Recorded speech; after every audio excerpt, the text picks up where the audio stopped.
Bismillahirrahmanirrahim. Assalamualaikum warahmatullahi wabarakatuh. My name is Nazam Rasin from the ITS 1G2. Today I will present to you about my presentation slide for our lecture 3, which is game design steps. So let's go to the steps. Okay, in game design steps ada tiga langkah dalam menghasilkan sebuah video game. Pertama sekali adalah pre-production, production dan juga post-production. Jadi mari kita pergi kepada pre-production. Pre-production ni adalah langkah awal ataupun early phase dalam menghasilkan sebuah game. Di dalam pre-production, poin yang pertama sekali adalah satu tim itu mestilah come out with related game concept.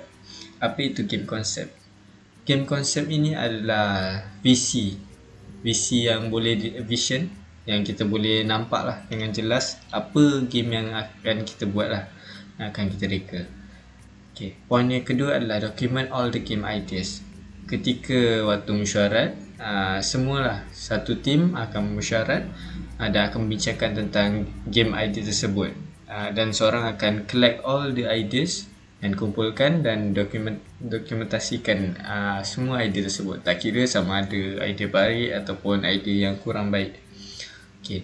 Yang ketiga sekali adalah come up with short playable demo, which is yang kita boleh panggil sebagai prototype lah. Okay, prototype ni apa? Prototype ni adalah satu bahan ataupun game board yang kita lukis lah. Kita lukis di atas paper, dan kita boleh gerakkan karakter tersebut secara fizikal, iaitu guna tangan kita. Contohnya player tersebut boleh lompat ke, ataupun boleh slide, boleh run dan sebagainya.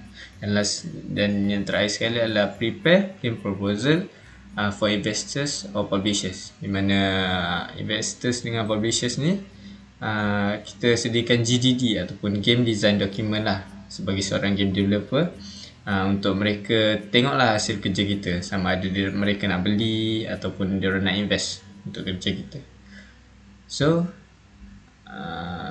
seterusnya kita pergi kepada home menu semula.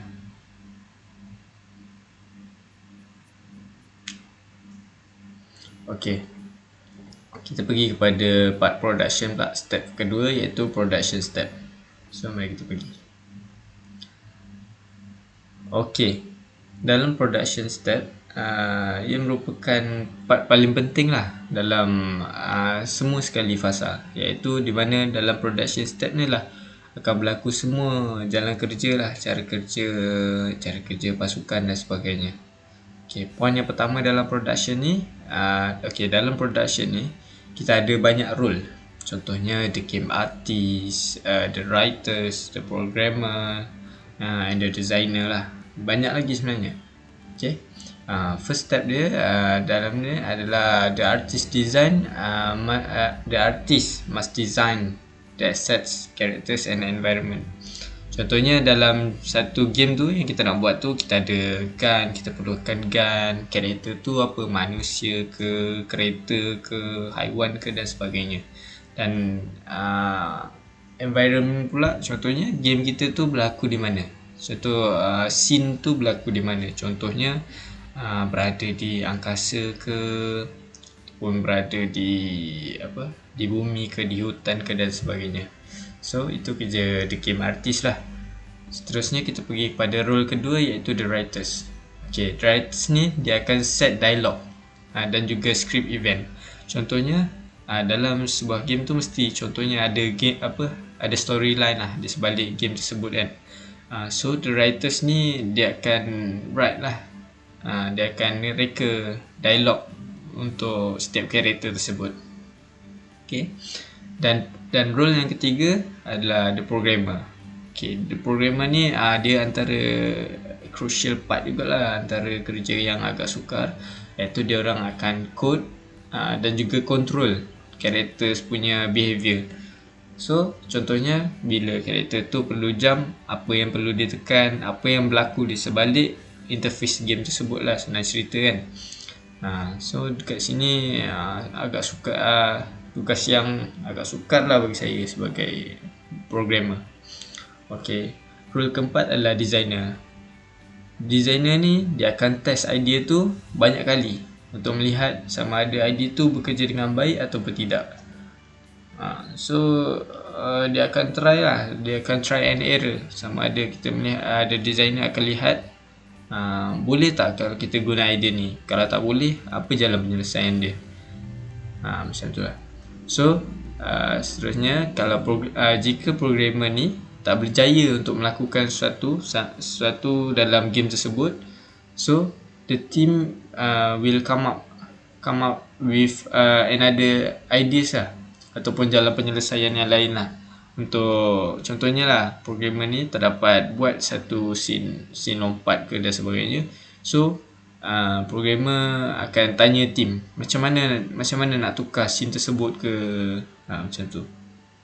Okay, dalam production step ni,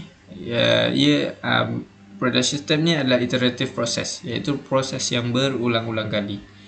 Okay, kita ada coding, testing and modify, then test again. So kita akan coding, testing, modify, lepas tu dia test balik dan berulang-ulang kali lah, supaya dapat sampailah satu titik tu semua ahli dalam satu team tersebut berpuas hati. Okay, seterusnya kita akan pergi kepada alpha testing. Okay, alpha testing ni apa? Alpha testing ni adalah kita akan suruh game tester untuk try the game, untuk cari sama ada berlakunya crash ataupun dan sebagainya. Dalam alpha testing ni dikira belum siap sepenuhnya lah dalam game development tu, tapi rangka kerja dia dah nampak dan boleh playable. Dekat sini lah game tester akan try the maps dan sebagainya. Okay, kita akan pergi kepada step yang terakhir, iaitu post production. Okay, kita pergi post production. Okay, dalam post production ni dikira langkah terakhir lah dalam penghasilan sebuah video game. Okay, yang pertama sekali kita akan testing the whole game, iaitu kita akan try lah keseluruhan game kita sama ada ia berjalan dengan baik ataupun tidak. Okay, dekat sini semua the team akan try, all the team akan try sama ada mereka puas hati ataupun tidak. Seterusnya, post production ni juga adalah iterative process. Apa yang saya cakap tadi, iterative process ialah proses yang berulang-ulang kali. Okay, iterative process ni adalah proses yang berulang-ulang kali, dan kita akan mendapatkan feedback daripada orang lain, the game tester ataupun orang lain, dan akan modify the game mengikut kesesuaian. Okay, mengikut feedback tersebut lah, sama ada mana yang mereka tak suka ataupun ada scene, ada part yang tak best ke, apakah cara yang boleh kita buat supaya lebih best lah. Okay, kita pergi seterusnya, poin ketiga adalah beta testing. Beta testing ni, game tester akan try the game yang complete game lah, senang cerita. Beta testing ni game yang hampir complete, dan akan melihat sama ada bugs ke ataupun glitch dalam game tersebut. Okay, seterusnya kita akan remove the bugs lah. Bila jumpa bugs tu, game tester akan tell the team supaya betulkan bug tu ataupun glitch tu. Seterusnya kita akan release the gold master, iaitu final edition of the game, iaitu game yang dah complete lah. Kita akan release ke market dan sebagainya. Dan yang seterusnya adalah deal with marketing and distribution. So dekat sini adalah bahagian marketing lah, untuk mempromosikan game tersebut sama ada di YouTube ke, di Google ke dan sebagainya. Okay, so sekarang ni tim akan berfikir cara untuk sampai kepada target audience lah. Contohnya game tersebut untuk kanak-kanak. So macam mana mereka nak lakukan satu perkara untuk kanak-kanak dapat lihat dan download, install game tersebut ataupun beli game tersebut. So itu saja daripada post production. Terima kasih daripada saya, Zamin Hussein. Terima kasih.